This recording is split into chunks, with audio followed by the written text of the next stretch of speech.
शुकधरं देवं वन्देऽहं गणनायकम्। मूषकोत्तममारुह्य देवासुरमहाहवे योद्धुकामं महावीर्यं वन्देऽहं गणनायकम्।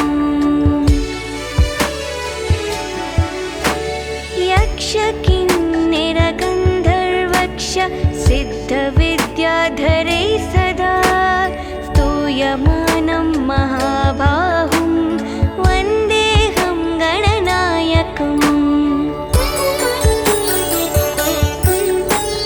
सर्वविघ्नहरं देवं सर्वविघ्नविवर्जितं सर्वसिद्धिप्रदातारं वन्देऽहं गणनायकम्। गणाष्टकमिदं पुण्यं यः पठे सततं नरः सिद्ध्यन्ति सर्वकार्याणि विद्यावान् धनवान् भवेत्।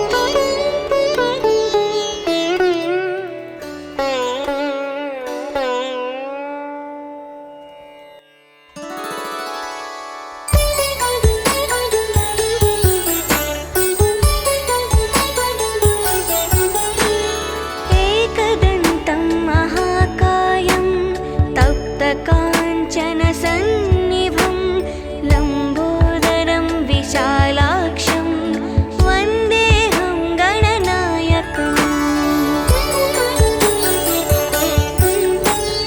मौञ्जीकृष्णाजिनधरं नागयज्ञोपवीतिनं बालेन्दुसुकलामौलिं वन्देऽहं गणनायकम्।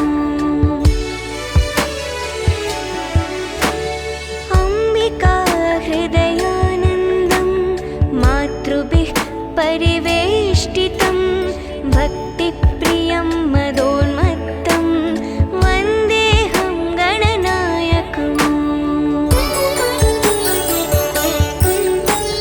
चित्ररत्नविचित्राङ्गं चित्रमालाविभूषितं चित्ररूपधरं देवं वन्देऽहं गणनायकम्।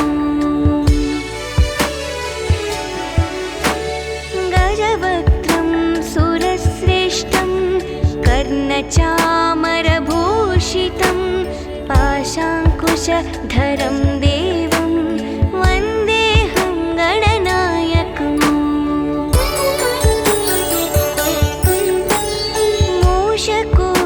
मूषकोत्तममारुह्य देवासुरमहाहवे योद्धुकामं महावीर्यं वन्देऽहं गणनायकम्। यक्षकिन्निरगन्धर्वक्ष सिद्धविद्याधरैः सदा स्तूयमानं महाबाहुं वन्देऽहं गणनायकम्। सर्वविघ्नहरं देवं सर्वविघ्नविवर्जितं सर्वसिद्धिप्रदातारं वन्देऽहं गणनायकम्। गणाष्टकमिदं पुण्यं यः पठे सततं नरः सिद्ध्यन्ति सर्वकार्याणि विद्यावान् धनवान् भवेत्।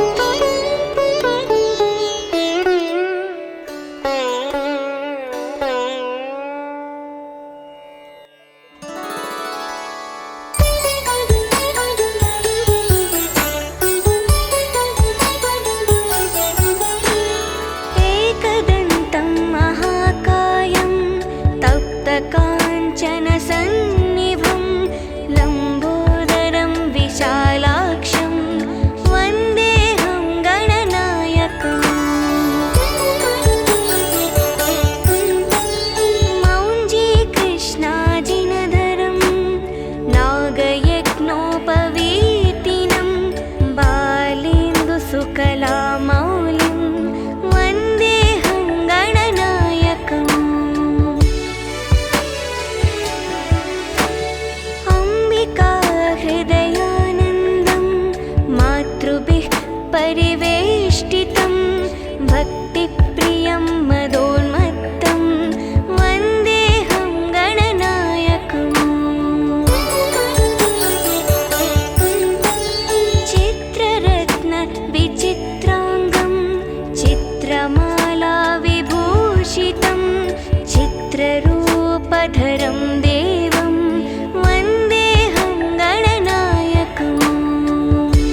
कर्णचामरभूषितं पाशाङ्कुशधरं देवं वन्देऽहं गणनायकम्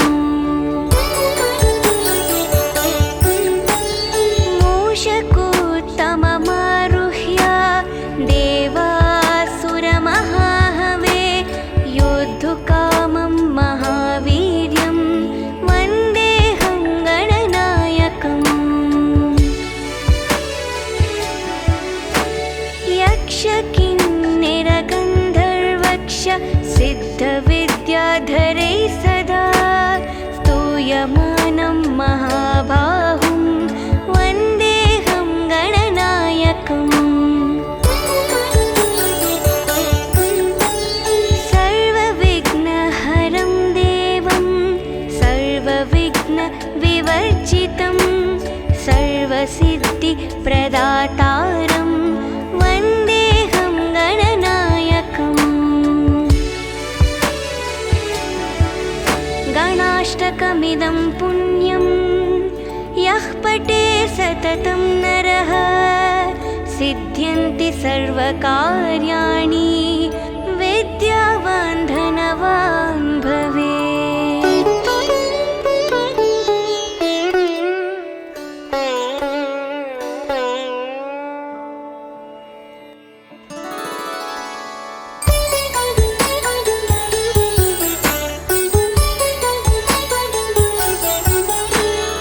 एकदन्तं महाकायं तप्तकाञ्चनसन्निभं लम्बोदरं विशालाक्षं वन्देऽहं गणनायकम्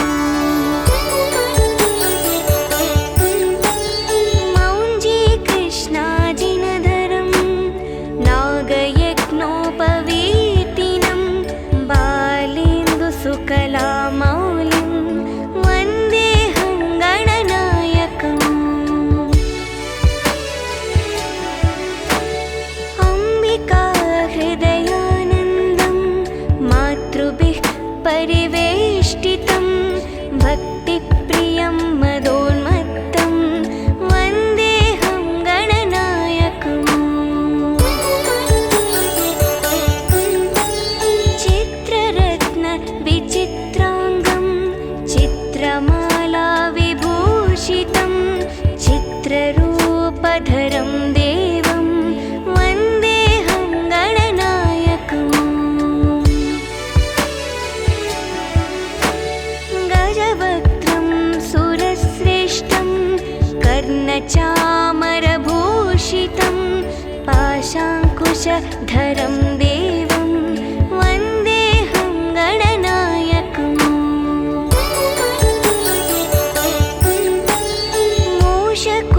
मूषकोत्तममारुह्य देवासुरमहाहवे योद्धुकामं महावीर्यं वन्देऽहं गणनायकम्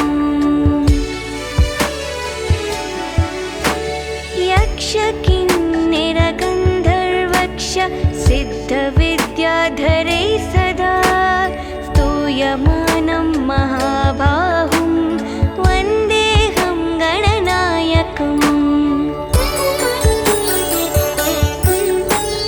सर्वविघ्नहरं देवं सर्वविघ्नविवर्जितं सर्वसिद्धिप्रदातारं वन्देऽहं गणनायकम् गणाष्टकमिदं पुण्यं यः पठे सततं नरः सिद्ध्यन्ति सर्वकार्याणि विद्यावान् धनवान् भवेत्।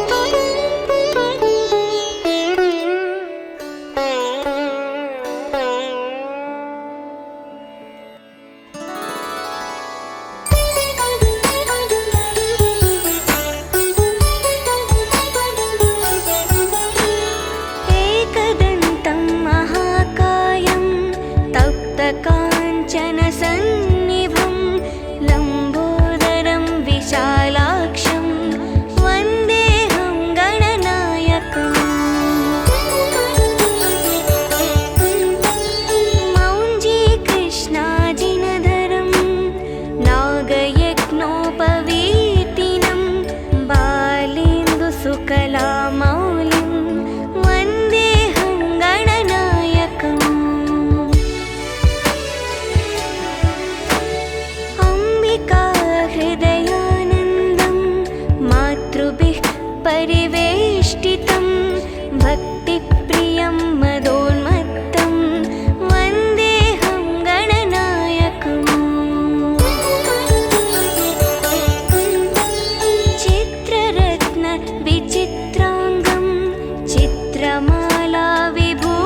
विभूषितं चित्ररूपधरं देवं वन्देऽहं गणनायकम् गजवक्त्रं सुरश्रेष्ठं कर्णचामरभूषितं पाशाङ्कुशधरं देवं वन्देऽहं गणनायकम् मूषकोत्तममारुह्य देवासुरमहाहवे योद्धुकामं महावीर्यं वन्देऽहं गणनायकम् यक्षकिन्निरगन्धर्वक्ष सिद्धविद्याधरैः सदा स्तूयमानं महाबाहुं वन्देऽहं गणनायकम् सर्वविघ्नहरं देवं सर्वविघ्नविवर्जितं सर्वसिद्धिप्रदातारं वन्देऽहं गणनायकम् गणाष्टकमिदं पुण्यं यः पठे सततं नरः सिद्ध्यन्ति सर्वकार्याणि विद्यावान् धनवान् भवेत्।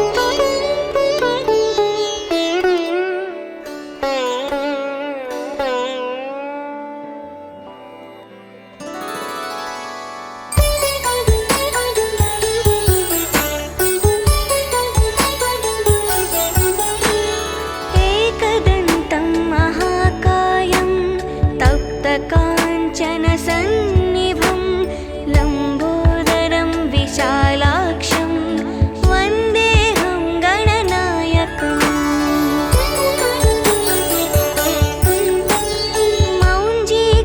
मौञ्जीकृष्णाजिनधरं नागयज्ञोपवीतिनं बालेन्दुसुकलामौलिं वन्देऽहं गणनायकम्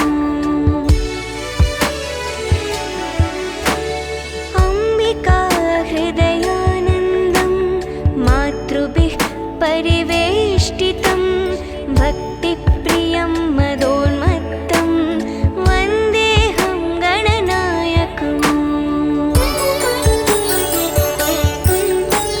चित्ररत्नविचित्राङ्गं चित्रमालाविभूषितं चित्ररूपधरं देवं वन्देऽहं गणनायकम्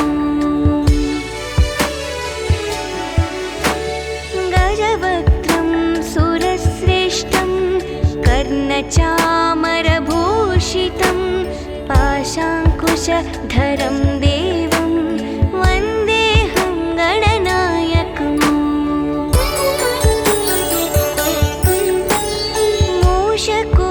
मूषकोत्तममारुह्य देवासुरमहाहवे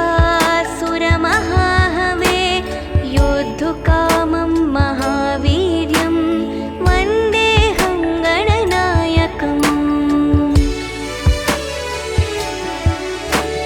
यक्षकिन्निरगन्धर्वक्ष सिद्धविद्याधरैः सदा स्तूयमानं महाबाहुं वन्देऽहं गणनायकम् सर्वविघ्नहरं देवं सर्वविघ्नविवर्जितं सर्वसिद्धिप्रदातारं वन्देऽहं गणनायकम् गणाष्टकमिदं पुण्यं यः पठे सततं नरः सिद्ध्यन्ति सर्वकार्याणि विद्यावान् धनवान् भवेत्।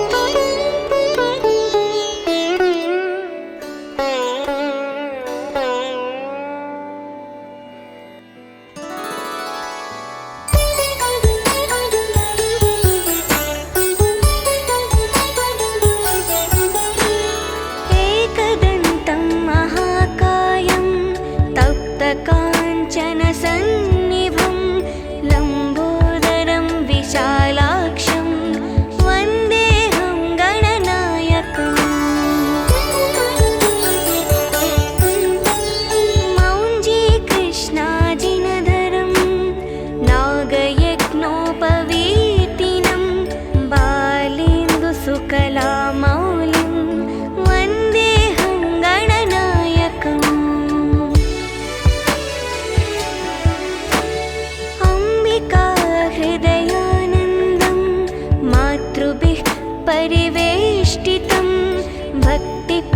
प्रियं मदोन्मत्तं वन्देऽहं गणनायकम्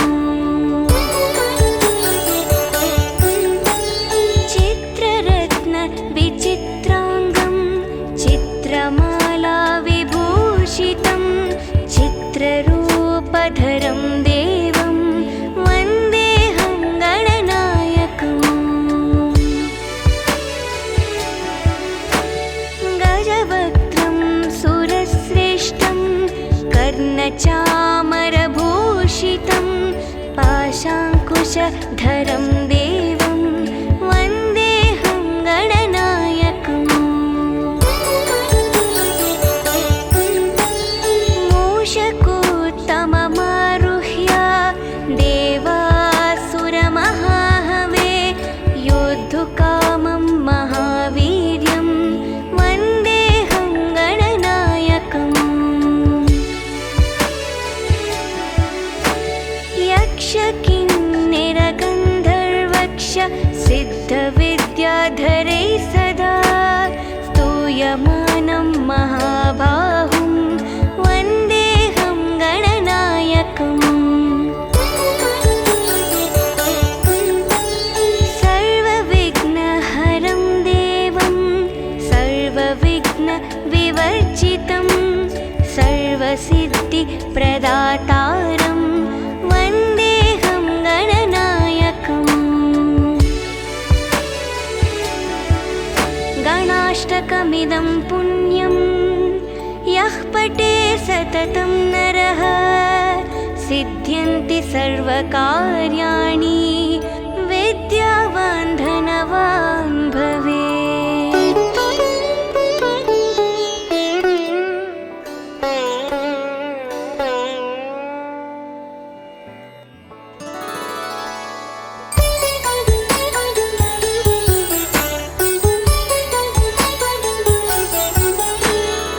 एकदन्तं महाकायं तप्तकाञ्चनसन्निभं लम्बोदरं विशालाक्षं वन्देऽहं गणनायकम् मौञ्जीकृष्णाजिनधरं नागयज्ञोपवीतिनं बालेन्दुसुकलामौलिं वन्देऽहं गणनायकम्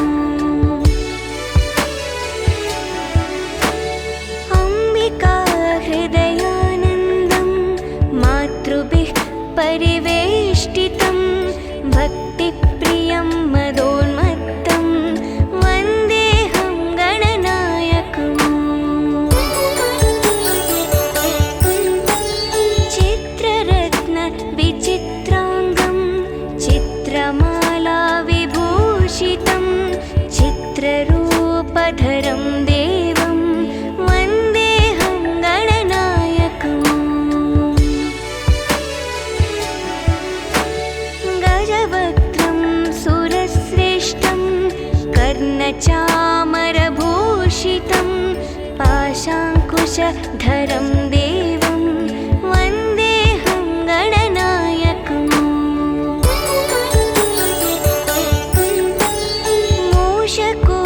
मूषकोत्तममारुह्य देवासुरमहाहवे योद्धुकामं महावीर्यं वन्देऽहं गणनायकम् यक्षकिन्निरगन्धर्वक्ष सिद्धविद्याधरै सदा स्तूयमानं महाबाहुं वन्देऽहं गणनायकम् सर्वविघ्नहरं देवं सर्वविघ्नविवर्जितं सर्वसिद्धिप्रदातारं वन्देऽहं गणनायकम् गणाष्टकमिदं पुण्यं यः पठे सततं नरः सिद्ध्यन्ति सर्वकार्याणि विद्यावान् धनवान् भवेत्।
विद्याधरं देवं वन्देऽहं गणनायकम् गजवक्त्रं सुरश्रेष्ठं कर्णचामरभूषितं पाशाङ्कुशधरं देवं वन्देऽहं गणनायकम् मूषकोत्तममारुह्य देवासुरमहाहवे योद्धुकामं महावीर्यं वन्देऽहं गणनायकम्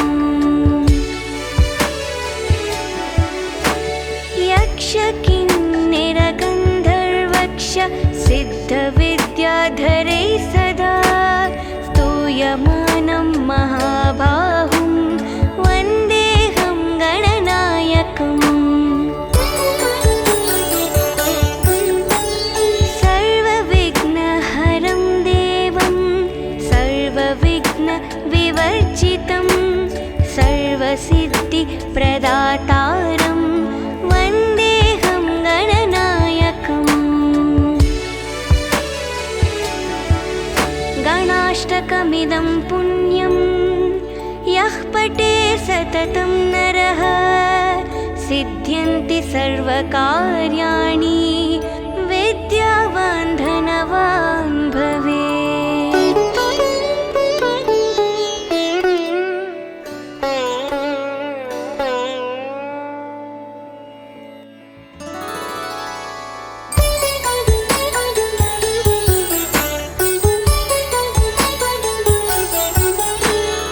एकदन्तं महाकायं तप्तकाञ्चनसन्निभं लम्बोदरं विशालाक्षं वन्देऽहं गणनायकम्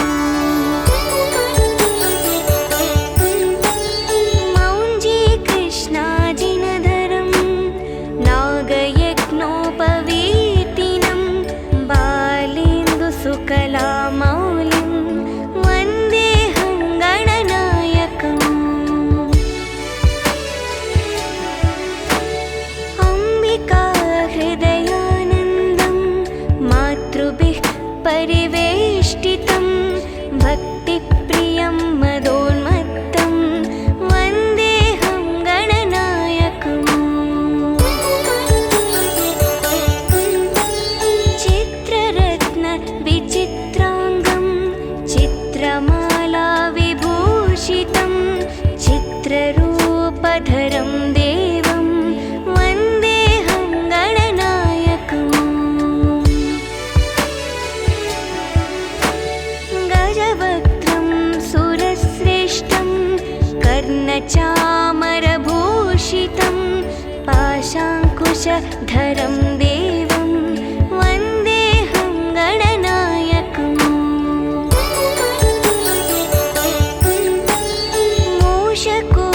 मूषकोत्तममारुह्य देवासुरमहाहवे योद्धुकामं महावीर्यं वन्देऽहं गणनायकम् यक्षकिन्निरगन्धर्वक्ष सिद्धविद्याधरैः सदा स्तूयमानं महाबाहुं वन्देऽहं गणनायकम् सर्वविघ्नहरं देवं सर्वविघ्नविवर्जितं सर्वसिद्धिप्रदातारं वन्देऽहं गणनायकम् गणाष्टकमिदं पुण्यं यः पठे सततं नरः सिद्ध्यन्ति सर्वकार्याणि विद्यावान् धनवान् भवेत्।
गजवक्त्रं सुरश्रेष्ठं कर्णचामरभूषितं पाशाङ्कुशधरं देवं वन्देऽहं गणनायकम् मूषकोत्तममारुह्य देवासुरमहाहवे योद्धुकामं महावीर्यं वन्देऽहं गणनायकम् यक्षकिन्निरगन्धर्वक्ष सिद्धविद्याधरैः सदा स्तूयमानं महाबाहुं वन्देऽहं गणनायकम् सर्वविघ्नहरं देवं सर्वविघ्नविवर्जितं सर्वसिद्धिप्रदातारं वन्देऽहं गणनायकम् गणाष्टकमिदं पुण्यं यः पठे सततं नरः सिद्ध्यन्ति सर्वकार्याणि विद्यावान् धनवान् भवेत्।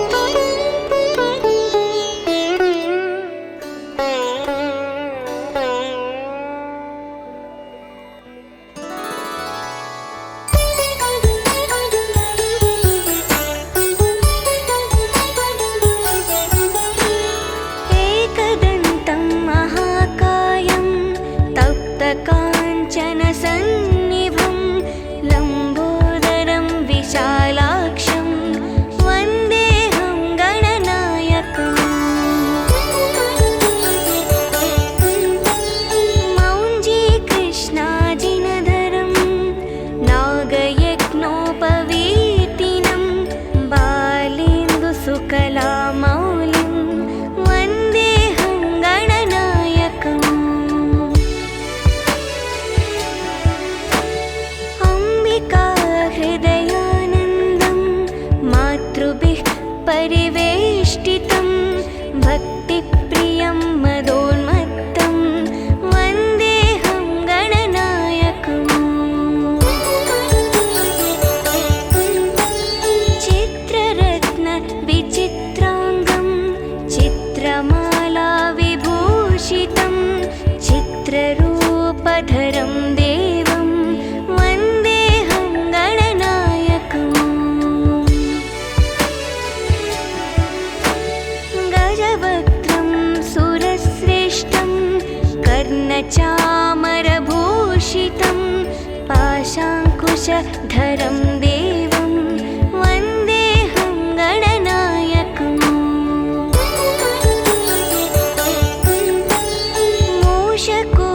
मूषकोत्तममारुह्य देवासुरमहाहवे योद्धुकामं महावीर्यं वन्देऽहं गणनायकम्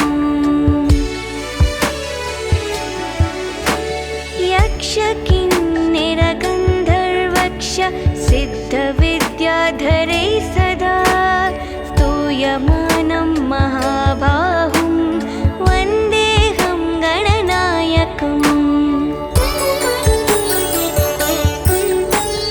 सर्वविघ्नहरं देवं सर्वविघ्नविवर्जितं सर्वसिद्धिप्रदातारं वन्देऽहं गणनायकम्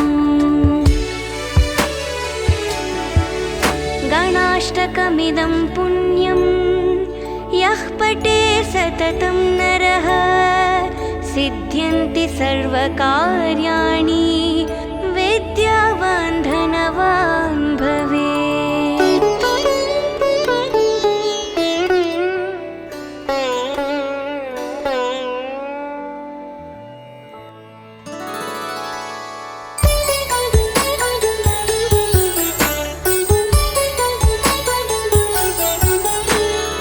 एकदन्तं महाकायं तप्तकाञ्चनसन्निभं लम्बोदरं विशालाक्षं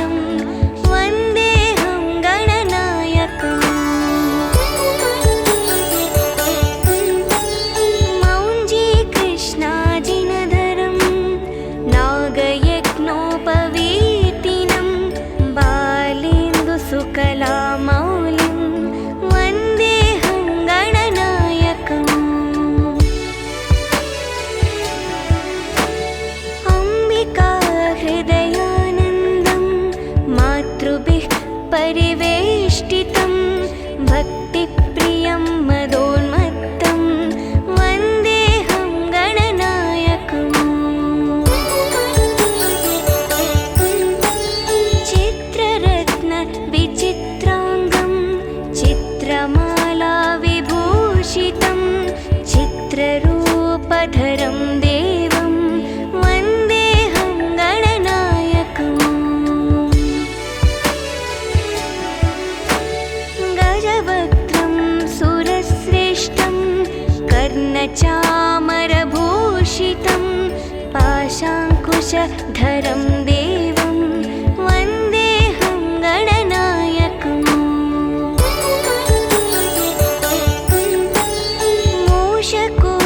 मूषकोत्तममारुह्य देवासुरमहाहवे योद्धुकामं महावीर्यं वन्देऽहं गणनायकम् यक्षकिन्निरगन्धर्वक्ष सिद्धविद्याधरैः सदा स्तूयमानं महाबाहुं वन्देऽहं गणनायकम्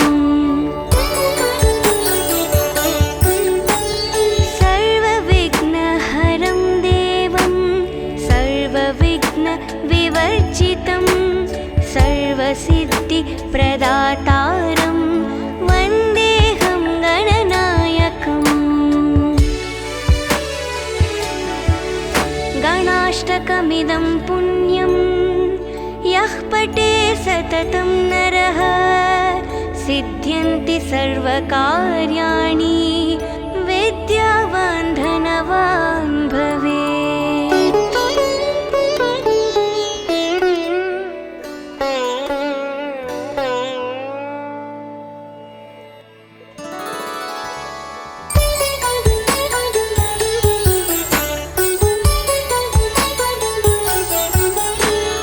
एकदन्तं महाकायं तप्तकाञ्चनसन्निभं लम्बोदरं विशालाक्षं वन्देऽहं गणनायकम्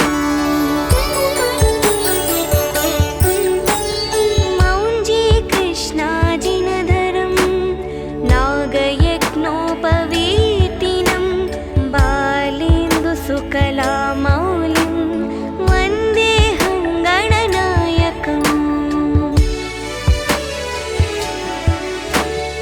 अम्बिका हृदयानन्दं मातृभिः परिवेष्टितं भक्तिप्रियं मदोन्मत्तं वन्देऽहं गणनायकम्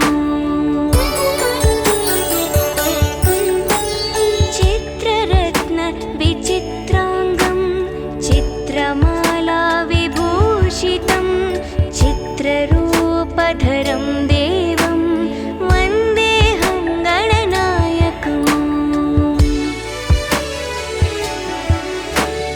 गजवक्त्रं सुरश्रेष्ठं कर्णचामरभूषितं पाशाङ्कुशधरं देवं वन्देऽहं गणनायकम्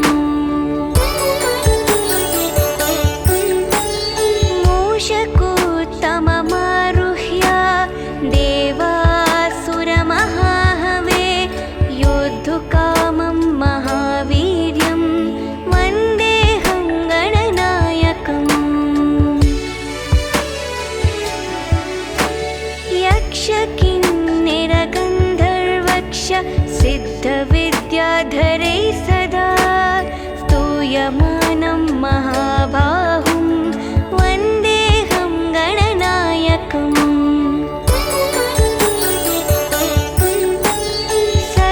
सर्वविघ्नहरं देवं सर्वविघ्नविवर्जितं सर्वसिद्धिप्रदातारं वन्देऽहं गणनायकम् गणाष्टकमिदं पुण्यं यः पठे सततं नरः सिद्ध्यन्ति सर्वकार्याणि विद्यावान् धनवान् भवेत्।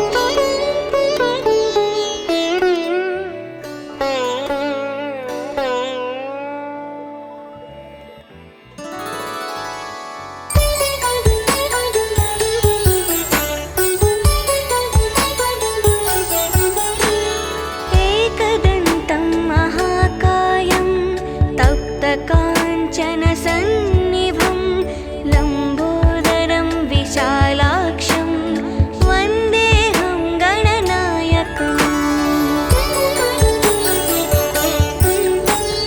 मौञ्जीकृष्णाजिनधरं नागयज्ञोपवीतिनं बालेन्दुसुकलामौलिं वन्देऽहं गणनायकम्। अम्बिका हृदयानन्दं मातृभिः परिवेष्टितं भक्तिप्रियं मदोन्मत्तं वन्देऽहं गणनायकम्। चित्ररत्नविचित्राङ्गं चित्रमाला विभूषितं चित्ररूपधरं देवं वन्देऽहं गणनायकम्। गजवक्त्रं सुरश्रेष्ठं कर्णचामरभूषितं पाशाङ्कुशधरं देवं वन्देऽहं गणनायकम्। मूषकोत्तममारुह्य देवासुरमहाहवे योद्धुकामं महावीर्यं वन्देऽहं गणनायकम्। यक्षकिन्निरगन्धर्वक्ष सिद्धविद्याधरै सदा स्तूयमानं महाबाहुं वन्देऽहं गणनायकम्। सर्वविघ्नहरं देवं सर्वविघ्नविवर्जितं सर्वसिद्धिप्रदातारं वन्देऽहं गणनायकम्। गणाष्टकमिदं पुण्यं यः पठे सततं नरः सिद्ध्यन्ति सर्वकार्याणि विद्यावान् धनवान् भवेत्।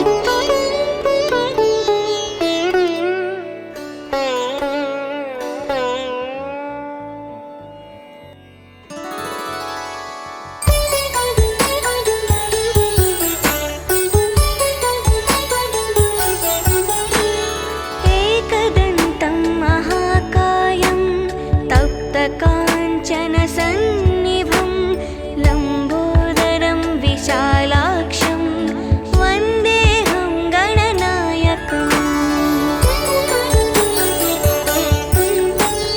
मौञ्जीकृष्णाजिनधरं नागयज्ञोपवीतिनं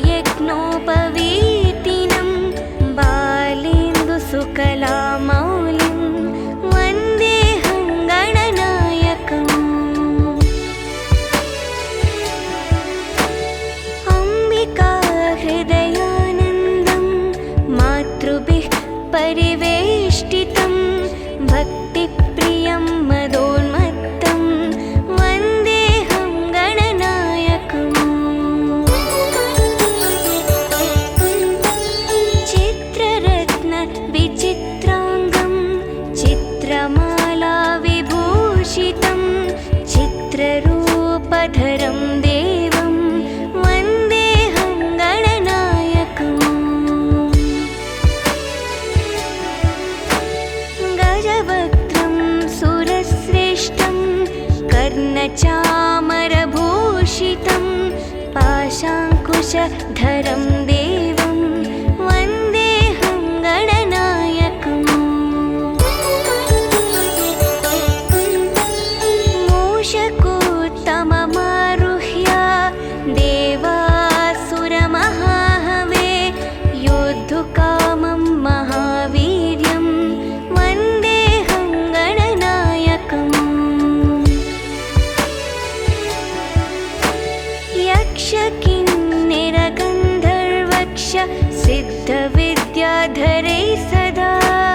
स्तूयमानं महाबाहुं वन्देऽहं गणनायकम् सर्वविघ्नहरं देवं सर्वविघ्नविवर्जितं सर्वसिद्धिप्रदातारं वन्देऽहं गणनायकम् गणाष्टकमिदं पुण्यं यः पठे सततं नरः सिद्ध्यन्ति सर्वकार्याणि विद्यावान् धनवान् भवेत्।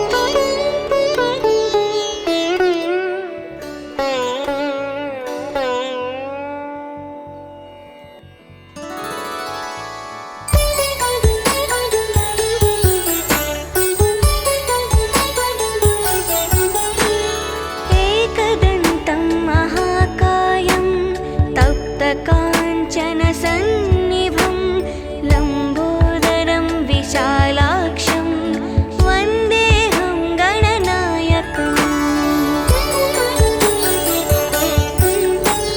मौञ्जीकृष्णाजिनधरं नागयज्ञोपवीतिनं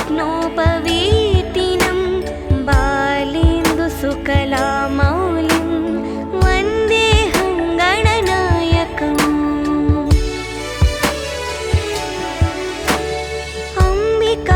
हृदयानन्दं मातृभिः परिवेष्टितं भक्तिप्रियं मदोन्मत्तं वन्देऽहं गणनायकम् चित्ररत्नविचित्राङ्गं चित्रमालाविभूषितं चित्ररूपधरं देवं वन्देऽहं गणनायकम् गजवक्त्रं सुरश्रेष्ठं कर्णचामरभूषितं पाशाङ्कुशधरं देवं वन्देऽहं गणनायकम्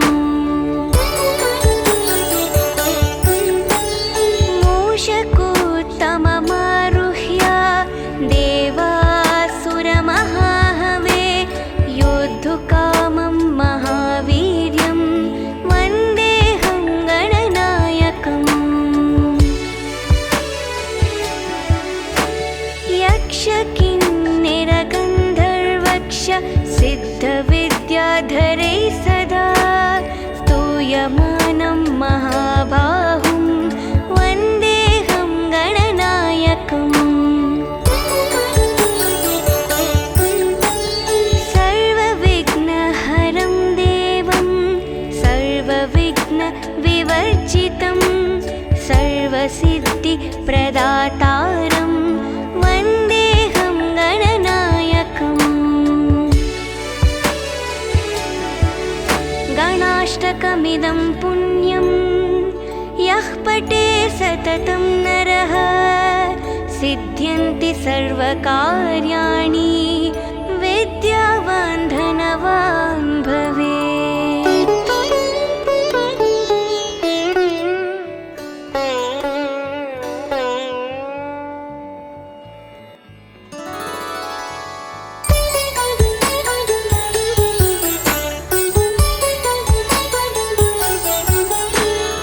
एकदन्तं महाकायं तप्तकाञ्चनसन्निभं लम्बोदरं विशालाक्षं वन्देऽहं गणनायकम्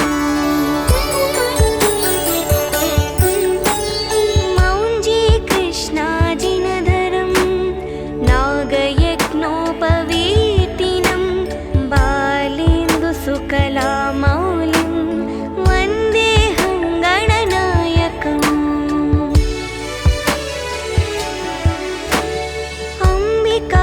हृदयानन्दं मातृभिः परिवेष्टितं भक्तिप्रियं मदोन्मत्तं वन्देऽहं गणनायकम्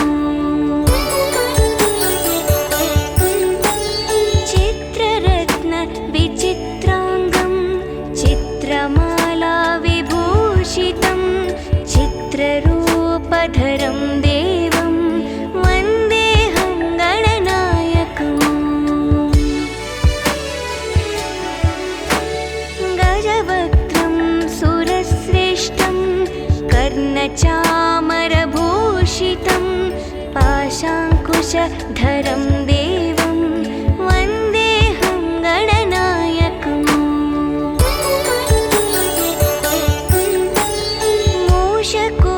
मूषकोत्तममारुह्य देवासुरमहाहवे योद्धुकामं महावीर्यं वन्देऽहं गणनायकम्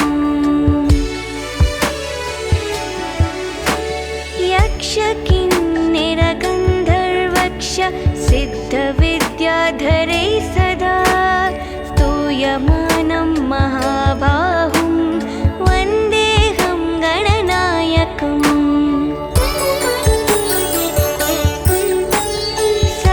सर्वविघ्नहरं देवं सर्वविघ्नविवर्जितं सर्वसिद्धिप्रदातारं वन्देऽहं गणनायकम् गणाष्टकमिदं पुण्यं यः पठे सततं नरः सिद्ध्यन्ति सर्वकार्याणि विद्यावान् धनवान्